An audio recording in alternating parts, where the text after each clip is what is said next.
President. Article 3 of the treaty enumerates the conditions for transfer of the sentenced person, one of which is the acts of omissions for which the sentence has been imposed constitute a criminal offense according to the law of the administering state or would constitute a criminal offense if committed on its territory.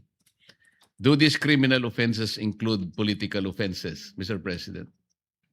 But again, Mr. President, hindi po yan ang substance ng resolution na to. Hindi po si dating Pangulong Duterte, Party of the Philippines, several media practitioners and editors, several congressmen, senators, cabinet members, God forbid, the President of the Republic of the Philippines, ay na-issuean ng ICC. And bigla na lang kukunin, isasakay sa aeroplano. And sasabihin nyo, sir, hindi, umalis na kasi tayo sa Rome Statute. Hindi po. During the time na valid ang Rome Statute, nagkaroon po tayo niyan ng communist insurgency. So although the last few decades wala tayong nababalitaan na mass grave, paano kung biglang may magpakita na may mass grave dyan at tinuro yung iba sa kanila? Pwede na lang silang damputin at dalhin sa Hague? O paano yung Marawi? Paano kung meron na video na dun sa bombahan tapos sinabi civilian to, hindi ito military target. Hindi nila pinakita na may nagtatagong mga rebelde dun sa school na yon, na bomba yung school na yon. Nag-issue yung ICC. Papayag tayong arestuhin na lang basta-basta ang ating mga men and women in uniform, ang ating mga senador, ang ating congressmen? What if the President of the Republic of the Philippines today was Senator Bato or Senator Bongo? And then naglabas ngayon. Pwede na lang silang damputin na lang. They cannot go to court. Mr. President, nakakalimutan po ng marami na tumutulig sa stand ng mga na to go to court first is that sovereignty is an essential part of international relations and international law. Yung kanyang sentence, Ginong Pangulo. Ginong Pangulo, kahit na po kayo'y nasa malayong lugar na nakapiit doon, sa liwanag po ngayon ng modernong teknolohiya, nakakausap po sila ngayon eh. Meron pa nga pong video conferencing na ngayon sa mga sa mga prisoners eh. Kung ang pag-uusapan po natin yung correctional aspect, Mr. President, may palagay po ako, ito naman po yung opinion ko lang, Mr. President, may palagay po ako na mas makukorek po sila doon sa United Kingdom sapagkat yung kanilang prison facilities po ay parang nakalaan para sa ganong aspeto. Paano po makukorek kaya? Hindi ko naman sinasabing wala tayo sa kalagayang makapag-correct po ng ating mga kababayan na medyo nakagawa po ng pagkakasala sa mga batas. Ngunit dahil nga po sa pasilidad natin na masyadong mababa kung ituturing mo sa pasilidad ng United Kingdom, baka mas mabagal po ang kanilang recovery o kaya yung kanilang pagbabago upang ma-reintegrate sila sa ating lipunan. Baka may mas tsansa po sila na mas mapabilis sapagkat ang pasilidad nga po ay congruent doon at advisable na sila ay nandoon. Pero dadako na po ako sa ibang aspeto, Mr. President. Article 3 of the treaty enumerates the conditions for transfer of the sentenced person, one of which is the acts of omissions for which the sentence has been imposed constitute a criminal offense according to the law of the administering state or would constitute a criminal offense if committed on its territory. Do these criminal offenses include political offenses, Mr. President? Yes, Mr. President. Political offenses is included or are included, and there's no distinction of what kind of offense they have committed, Ginong Pangulo. I would imagine, Mr. President, a British national station in the Philippines, perhaps working under the cover of a private technology consultant, or academic researcher who is later discovered to have been covertly gathering and transmitting sensitive defense-related information to a foreign network. After investigation, Mr. President, Philippine authorities established that the individual had obtained classified data relating to military installations or maritime surveillance capabilities. He is prosecuted and ultimately convicted under Commonwealth Act number 616, or the Act to Punish Espionage and Other Offenses Against National Security for Espionage, a crime that directly strikes at the security and integrity of the Philippines. Mr. President, suppose that after conviction and the commencement of sentence in a Philippine correctional facility, the UK government requests for the transfer of the convicted British national back to the UK to continue serving the sentence there. In such a case, Mr. President, would espionage as an offense against national security fall within the scope of Article 3's dual criminality requirement? Mr. President, kailangan po nating balikan yung tinatawag na threefold consent rule sa treaty. If there are national security concerns, ika nga, pwede po tayong hindi magbigay ng consent dito. Kasi po, Mr. President, unlike ordinary crimes, espionage is an offense against sovereignty itself. Tama po yun. The gravity of such offense lies in its long-term consequences against our national interests. So are we okay with this kind of offense being included in this treaty, allowing the transfer of a sentenced individual convicted of crimes that directly undermine the sovereignty of the administering state and may have immense political implications?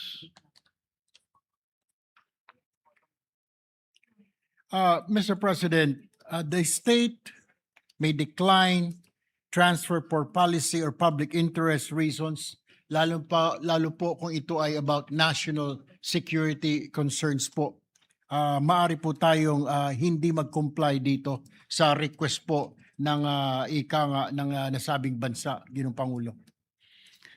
Ginong Pangulo, meron pa po bang mga pending treaties for the transfer of sentenced persons? Bukod dito sa ating pinag-uusapan. At meron pa po bang pending din na treaties in the same subject matter? Opo, meron po nga isa ngayon po, yung Canada, treaty between the government, the Republic of the Philippines, government Canada on the transfer of sentenced person. Ito po ay pinirmahan noong 22 ng Mayo 2003. Ang status po nito ngayon, Ginong Pangulo, the gentleman from Pampanga Tarlac, pending entry into force. Canada has not completed its internal process. Ang isa po ay Cuba.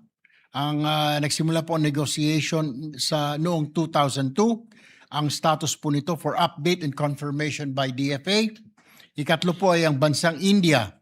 May negotiations na po at napirmahan na po noong 2024 lamang. Ang status po under process.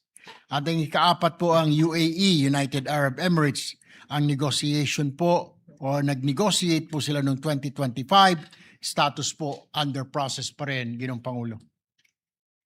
And I assume, Mr. President, that all these different treaties relating to the same subject matter as well as those still pending were all considered. All their implications were considered in the final action in relation to this treaty, Mr. President. Opo, kailangan pong pag-aralan mabuti, himayin na mabuti. Hindi po natin basta-basta na lamang aprubahan po ito. Kailangan po ito ng masusing pag-aaral pa. Talaga, Mr. President? Ito pong isang halimbawa rito. Ito pong Strasbourg Convention on Transfer of Sentenced Person. Ang main reason po nito ay accession thereto might violate constitutional provision that only the Philippine President can grant pardon, amnesty, and commutation of sentence.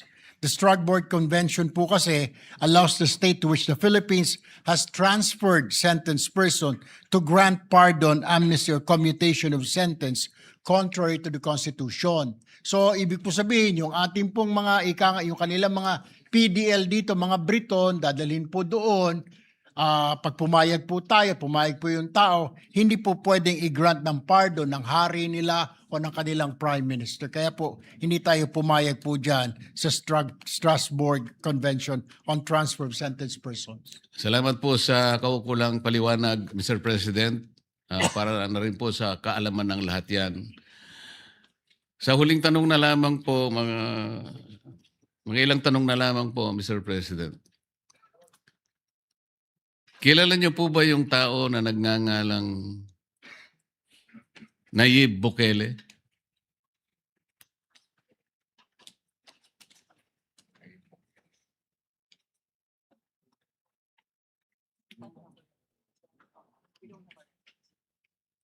Yung Pangulo, unfortunately, we don't have a record. Even the Department of Foreign Affairs doesn't have a record of Mr. Bukele. Siya po ay hindi isang prisoner. Siya po ay Pangulo ng bansang El Salvador sa Latin America. Siya po ay of Pakistani descent. Kaya ko po siya naisip na itanong Ginoong Pangulo. Siya po ang pinakabatang naging Pangulo ng bansang El Salvador.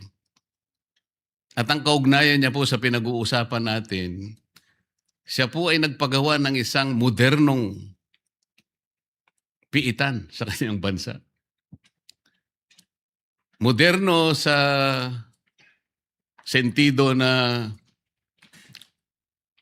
hinangaan siya ng Pangulo ng Amerika, Mr. President. Ang dami po niyang ipinakulong mula sa mga drogista, sa mga terorista, at lahat-lahat na po ng mga kababayan niya na may pagkakasala o may paglabag sa batas. Nakagawa po siya ng isang modernong piitan na baka sakaling gusto nyo rin pong mabisita yon, Mr. President, para magkaroon po tayo ng idea kung paano po niya nire-rehabilitate yung mga nakapiit doon, Mr. President. Maring hindi po ngayon sa mga susunod na mga panahon. Malay po ninyo, ang ating pinag-uusapan ay magkaroon ng katuparan para meron din tayong mapangahawakan po na parametro o isang pamantayan, isang sukatan ng isang pasilidad, pampiitan na maaring maging ehemplo po. Hindi lamang sa ating bansa, sa ibang bansa po. Mr. President. Ang tinutukoy po ba ng Ginoong Pangulo from Pampanga and Tarlac ay yung piitan ng ika nga El Salvador kung saan yung mga dinideport mula po sa Estados Unidos ay pinapadala po doon? Tama po ba? Kasama po yun. Kasama po roon. Ito po ay para sa kalaman po ng ating gentleman from Pampanga, ang international human rights po ay hindi po sang-ayon kasi hindi po yung nilalabag po nito ang mga karapatang pantao ng mga nakapiit po doon. 24/7 po sila nakakulong. Yes, may pagkain po sila. Pero wala ho silang oras na para lumabas sa kanilang mga selda. Talagang nakakonfine lamang po sila. Base po yan sa aking pagre-research din. Mahigpit po yung kulungan. Tama po kayo, modern po yun. Napakalaki pong kulungan. Itinatag po ito. Kaya po gusto po ng Pangulong Donald Trump na dalhin po doon. Pero bakit? Pati po yung na ang pagkakasala lamang ay immigration at hindi wala naman pong kasong kriminal ay dinadala din po doon. Ito po ang nirereklamo ng International Commission on Human Rights dahil hindi po sa magandang pagtrato. Nabubugbog po ang report po, may binubugbog po sila na mga PDLs po nila doon. Maganda po yung facility, Ginoong Pangulo, pero ito po yung nirereklamo ng International Human Rights. Ginoong Pangulo, ako po, at baka kayo rin po ay hindi po natin, ako po ayokong pakialaman kung ano man ang kanilang problema, kung paano napunta doon yung mga prisoners. Basta ako po, ang gusto ko lamang sabihin, kaya ako po nabanggit yung kanyang modern facility. Doon lamang po ako sa modernong pasilidad na baka sakaling magaya natin. Hindi ko sinasabing gayahin po natin na lahat ng mga tao kagaya nila kung ano man po yung pagkakasala nila. Iba na pong punto 'yon, ibang aspeto po 'yon. Wala na po sa ating pinag-uusapan 'yon. Yung lamang pong modernong pasilidad, doon lang ako interesado na po pwede nating i-relate doon sa ating pinag-uusapan ngayon. Kapag yun ay nagawa natin, modernong pasilidad, hindi po dun sa kung paano nakulong yung tao, kung hindi yung modernong pasilidad lang po. Baka sakaling magkaroon po tayo ng reference kung paano po tayo makakagawa ng isang pasilidad na yung kanila pong kalagayan ay hindi kagaya ngayon ng mga pasilidad ng ating na ngayon ay nakikita naman po natin kung ano po yung napakakawawang kalagayan. Yun lang po yung punto, Mr. President. Your Honor. The concern of Senator Marcoleta, Mr. President, and earlier of Senator Pia are very important. They're talking about congestion. They're talking about an ugly facility, food, etc. Ito po ay hamon hindi lamang po sa ating pamahalaan sa ehekutibo.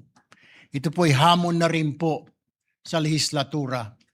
Taon-taon po nagre-request ng pondo ang Bureau of Corrections. Nagre-request po ang pondo ang Bureau of Jail Management and Protection. Pero tuwing po isasalang ang budget, ito po ay hindi sinasama. Pagpapansinin po natin, humihingi po ng extra amount or ilang bilyon po para sa pagpapatayo ng mga makabago, modernong pasilidad. Ang ginagawa po ngayon, dahil hindi po naibigay sa Bureau of Corrections, ilang taon na po ngayon, inililipat na lamang po ng Bureau of Corrections ang mga PDL sa mga probinsya, sa Iwahig, sa Sablayan, sa Mindoro, para lumuwag-luwag po sila rito. Pero kulang pa rin po dahil sa dami po, siksikan at wala na po, hindi naman po nag-i-expand ang New Bilibid Prison natin o yung Bureau of Corrections natin, hindi naman po nag-i-expand na. So ang ginagawa po ngayon, ganun din po ang Bureau of Jail Management and Penology. Ang sagot po nila, wala pong pondo. Yet, Mr. Senator, we keep on requesting for budget so that we can build new facilities. We can build buildings para lumuwag po kami dito because meron po kami mga jail cells dito na only can occupy about 100 PDLs pero sila po ngayon ay 500 na po doon. They sometimes take turns in sleeping, Ginoong Pangulo, Ginoong Gentleman from Pampanga. So maganda po yan, ito po ay hamon sa ating lahat, maging sa atin po dito sa Senado, na siguro po sa susunod na budget hearing, when they request for more funds, for facilities to build new structures, sana po we also have to listen and to look into it carefully kung gusto po natin makatulong because this is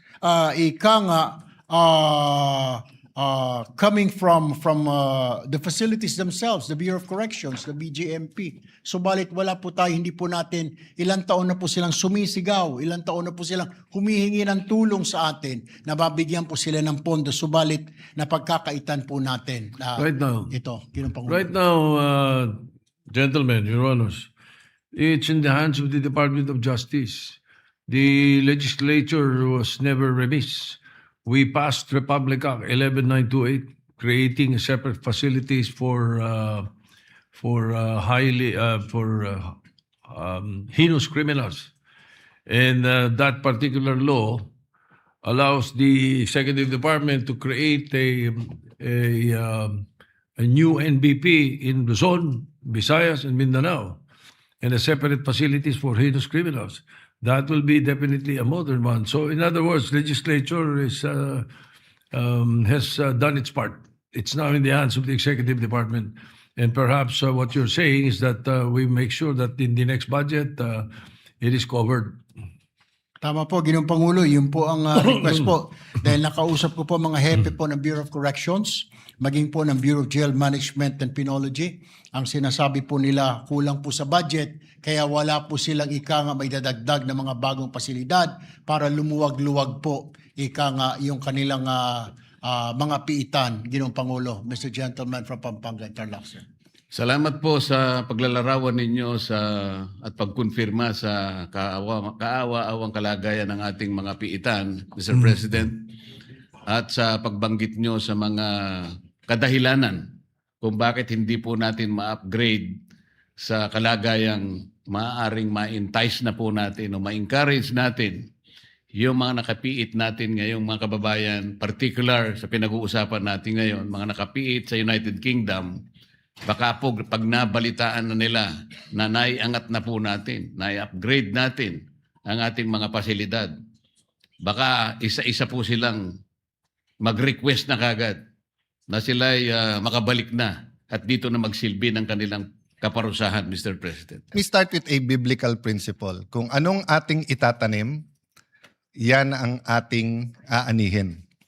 So 40 years ago, one of the issues that led our people to the first peaceful revolution in the world was the fear of people that they can be arrested anytime, anywhere, in the middle of the night in their own homes, with a warrant that wasn't issued by a judicial authority or the arbitrariness.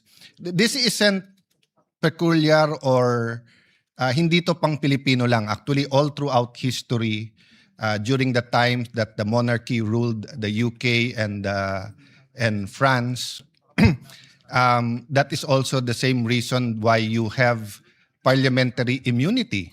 Because if the monarchy did not want a member of parliament to speak on a certain topic, baka biglang arestuhin. So over hundreds of years, na-develop ang check and balance of how the state will be empowered to arrest a person or search his person or his household or his business, while also protecting his basic right, his right to liberty, life and property that cannot be deprived without due process of law. 40 years later, or 39 years later, last year, we faced this issue, but now because the world is now a global city, dahil interconnected na, nag-evolve na po ito. So when the former president was issued a warrant of arrest from the ICC, the executive, as explained by several of their officials of the executive department, as explained by several cabinet members, used the Section 17 of RA 9851, which is to surrender. So this is not actually the topic directly of this resolution because this resolution is prospective.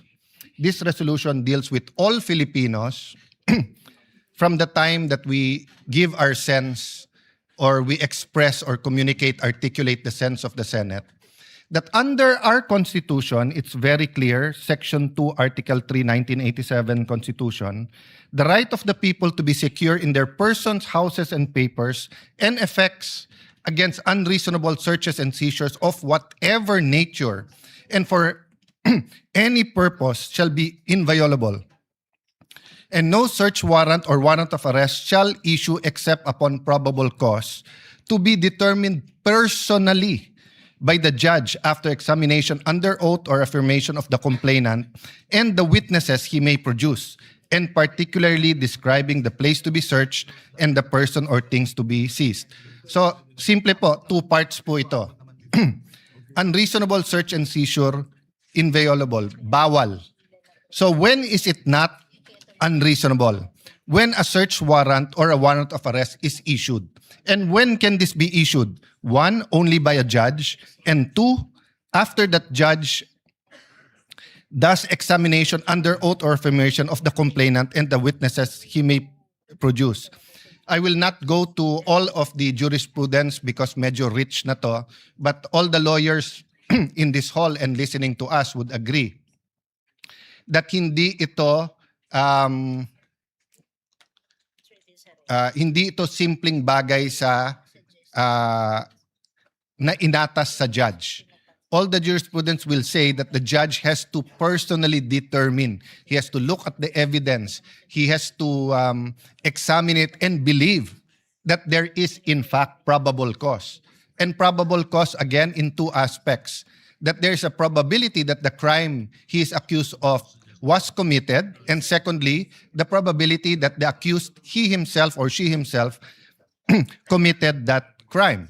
Now comes the problem. When you have an international warrant of arrest. So we have several treaties that deals with, excuse me, sir, that deals with extradition. Diyan medyo klaro. Bakit? Nakalagay dito, transmittal,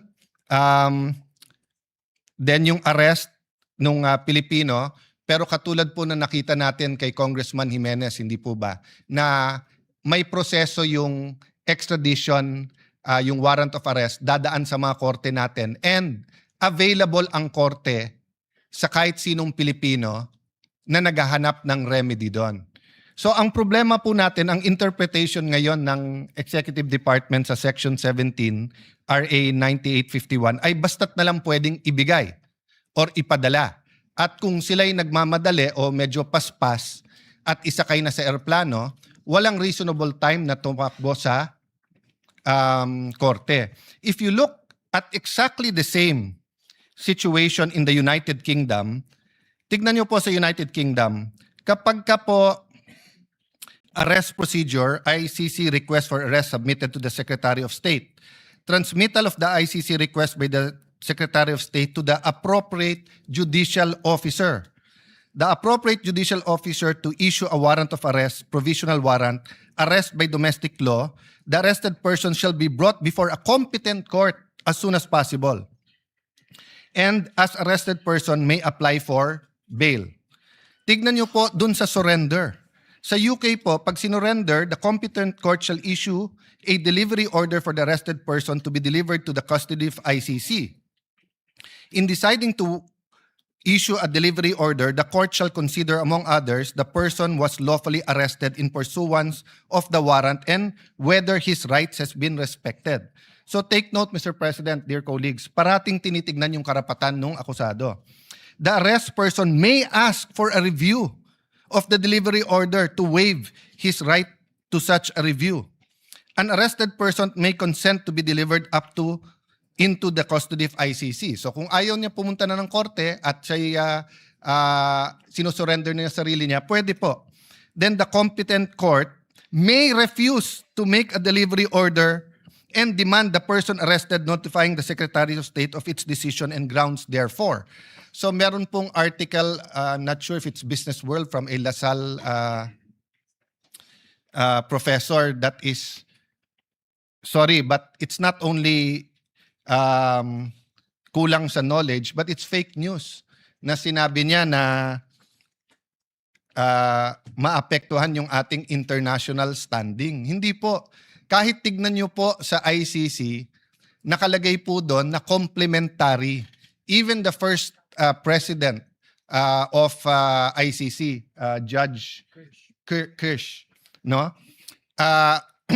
Explain kung bakit to complementary, 'di ba? Dahil nga involved ang judicial authorities nung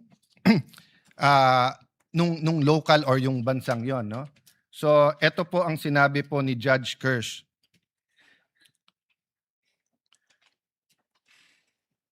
The statute of the ICC is a two-pillar system, a judicial pillar represented by the court and enforcement pillar represented by the states, which undertake a legal obligation to cooperate with the court through statute. Indeed, the ICC's enforcement regime and its practical application constitute an essential part of any evaluation of ICC's legitimacy. So, Mr. President, if you look at another country, Canada, pagka-arrest procedure, the ICC request for arrest is transmitted to the Minister of Justice. The Minister of Justice will authorize the Attorney General to apply for a provisional arrest warrant. The Attorney General will apply ex parte for a provisional arrest warrant before a judge. The judge will issue a warrant if the application meets prescribed criteria. The arrest warrant is executed by domestic law enforcement. The person arrested under provisional warrant may be granted provisional liberty based on judicial interim release order. Mr. President, what about surrender? In case of surrender, the minister may, after receiving a request for extradition and being satisfied that all conditions are met, issue an authority to proceed to the Attorney General to seek on behalf of the extradition partner a court order for committal of a person. Note, a person may at any time after the issuance of an authority to proceed consent in writing before a judge to a committal. So walang problema po pag pumayag yung tao. But the judge shall, on receipt of authority to proceed from the Attorney General, hold an extradition hearing. Due process, Mr. President. Diba? Even si Eva at Adan nung kinain ni Eva yung forbidden fruit, tapos pinakain niya kay Adan, alam naman ng Panginoon na kinain nila to, but ano sinabi sa kanila? Adam and Eve, diba? Why are you hiding? So if you read Genesis, nandyan yung essence ng due process, tatanungin mo muna. Because there might be issues that we do not know and will become moot and academic if you just put a Filipino on a plane and send him abroad. I mean, all of us here agree.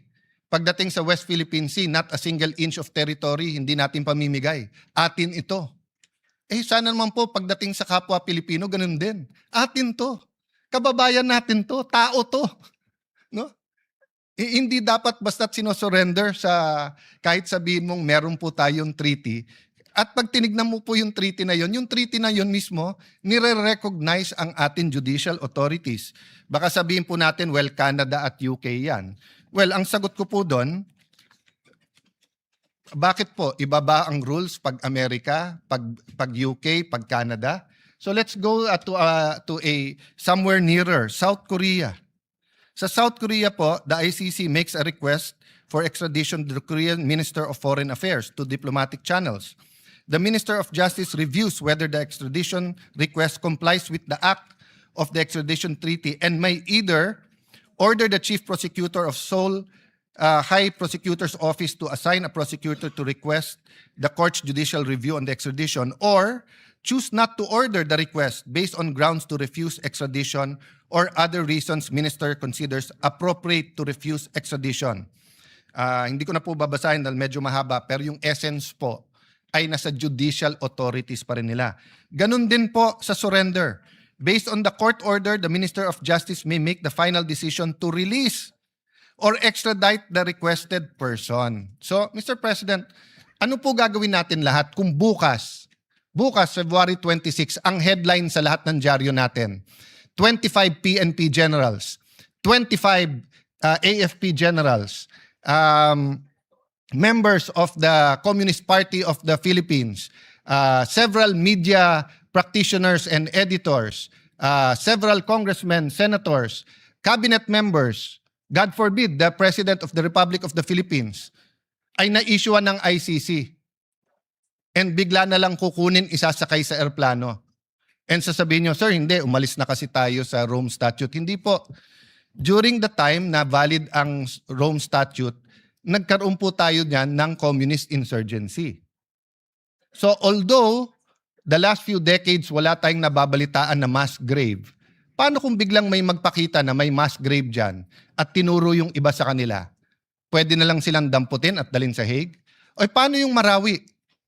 Paano kung meron na video na dun sa bombahan tapos sinabi civilian to, hindi ito military target. Hindi nila pinakita na may nagtatagong mga rebelde dun sa school na yon, na bomba yung school na yon. Nag-issue yung ICC. Papayag tayong arestuhin na lang basta-basta ang ating mga men and women in uniform, ang ating mga senador, ang ating congressmen. What if the President of the Republic of the Philippines today was Senator Bato or Senator Bongo? And then naglabas ngayon, pwede na lang silang damputin na lang, they cannot go to court. Mr. President, nakakalimutan po ng marami na tumutulig sa stand ng mga na to go to court first is that sovereignty is an essential part of international relations and international law. Pag sinabi natin general accepted principles of international law, kasama po doon ang pagrespeto sa sovereignty. Ang problema po ng Pilipino ay problema ng Pilipino. Pero yes, may mga crimes against humanity na problema ng buong mundo. Pero mismong Rome Statute ang nagsasabing, sandali lang, kung ginawa sa Pilipinas yan at kaya nyo sa Pilipinas, sa inyo muna. But again, Mr. President, hindi po yan ang substance ng resolution na to. Hindi po si dating Pangulong Duterte na ngayon na po ay gumugulong na po at meron confirmation of charges. Hindi rin pinag-uusapan po dito whether or not we should join or rejoin the ICC. Ang pinag-uusapan dito ay simple. Issue 40 years ago, issue din po ngayon.